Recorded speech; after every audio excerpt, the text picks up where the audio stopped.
अस्सलाम वालेकुम। The way I cook के किचन में आज मैं आपके लिए लाई हूँ मटन यखनी पुलाव की रेसिपी।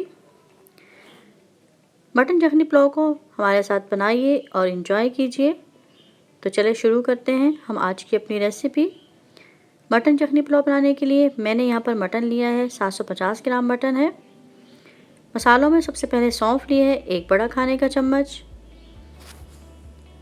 साबुत धनिया 2 बड़े खाने के चम्मच, ज़ीरा 1 बड़ा खाने का चम्मच, दालचीनी के ये पीस लिए हैं और साथ आधा चाय का चम्मच काली मिर्चें, 5 से 6 लौंग, 1 तेज़ पत्ता, 1 बादियान का फूल, 3 हरी इलायची और 4 मैंने बड़ी इलायची ली हैं। सबसे पहले पैन में मैंने गोश्त डाला है और गोश्त डालने के बाद चूल्हा मैंने ऑन कर दिया है और अब मैं इसमें पानी डाल रही हूँ। ये पानी मैंने मेजर कर लिया है, 8 ग्लास नाप के पानी डालना है। अब मैंने इसमें साबुत धनिया डाला है,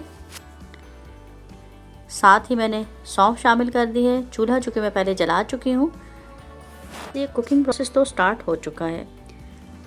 तमाम गरम मसाला जो साबुत मैंने बताया था वो भी मैंने शामिल कर दिया है, तेज़ पत्ता भी डाल दिया है। अब मैंने इसमें नमक डाला है 2 चाय के चम्मच,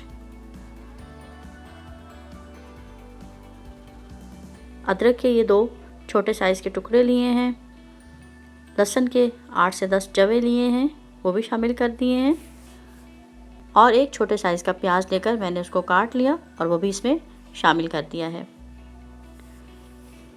अब इसको कवर करके 4 से 5 मिनट के लिए पकाएंगे ताकि इसमें एक बॉयल आ जाए। जब अच्छी तरह यखनी उबल जाएगी तो फिर मैंने इसका फ्लेम लो कर देना है और हल्की आंच पर इसको मैं तकरीबन 45 मिनट पकाऊंगी ताकि यखनी कम होकर 8 से 5 गिलास रह जाए और गोश्त भी हमारा गल जाए।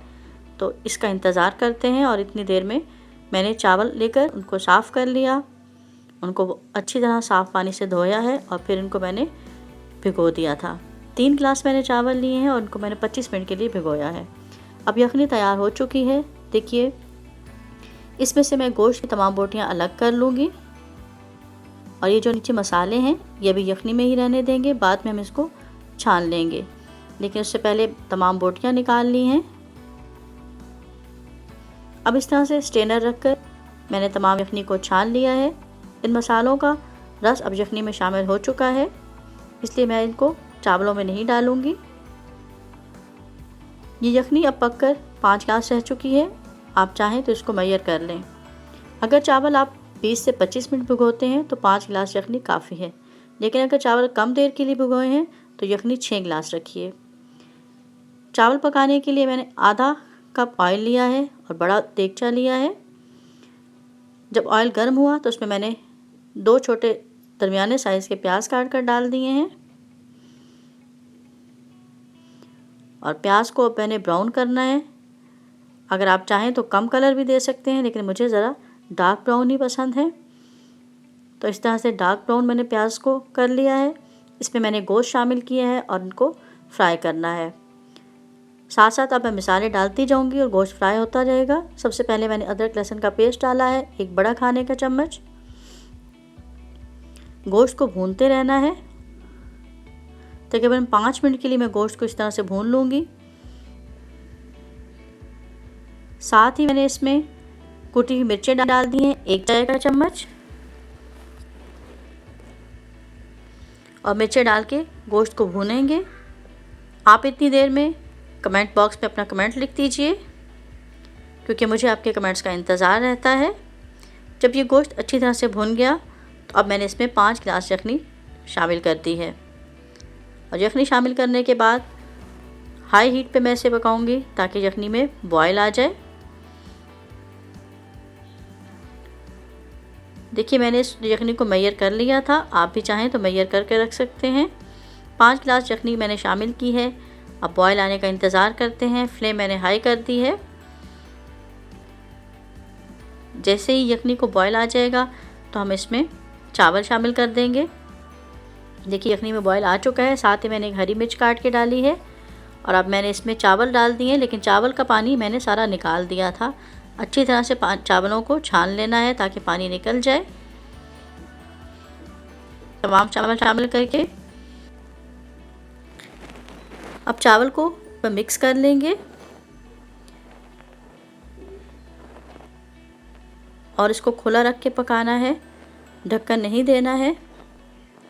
इससे पहले मैं इसमें एक हरी मिर्च और शामिल कर रही हूँ ताकि चावल बहुत मज़े के स्पाइसी बने।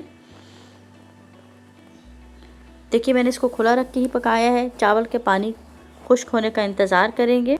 इस स्टेज पर आप इसमें नमक टेस्ट कर सकते हैं। मैंने नमक टेस्ट कर लिया है, बिल्कुल परफेक्ट है। यहाँ पर आप ख्याल रखिए कि नमक चावल में इस स्टेज पर तेज़ होना चाहिए। अगर आपका नमक तेज़ है तो दैट मीन वो परफेक्ट है। मज़ीद अभी पानी को खुश्क कर लेते हैं। देखिए अभी इसमें मैं आपको चम्मच चला के दिखाती हूँ, इसमें पानी अभी है। इस पानी को हमें बिल्कुल ड्राई करना है और जब ये ड्राई हो जाएगा पानी तो हम इसको दम पे लगा देंगे। बस जैसे ही पानी ड्राई हुआ तो मैंने इसको कवर कर दिया है और कवर करके 10 से 15 मिनट के लिए लो फ्लेम पर दम दे देना है। आप चाहें तो इस पर कोई हैवी चीज़ रख सकते हैं। मैंने इसको ऐसे ही दम दे दिया था। देखिए 10 मिनट बाद चावल परफेक्ट तैयार है। हम इस तरह से तमाम तह को खोल लेते हैं ताकि चावल आपस में जुड़े नहीं। इस तरह से आज का हमारा मज़ेदार मटन यखनी पुलाव तैयार है। इस रेसिपी को आप हमारे साथ बनाइए, एंजॉय कीजिए। देखिए मैं इसको सर्व करके भी आपको दिखाती हूँ कितने खिले खिले और अच्छे चावल बने हैं। तो हमारी रेसिपी को ज़रूर ट्राई कीजिएगा और हमें अपनी फीडबैक देते रहिए। नए आने वाले लोग चैनल को सब्सक्राइब कर दें, वीडियो को लाइक और शेयर करना ना भूलें और हमें अपनी दुआओं में याद रखें। अल्लाह हाफ़िज़।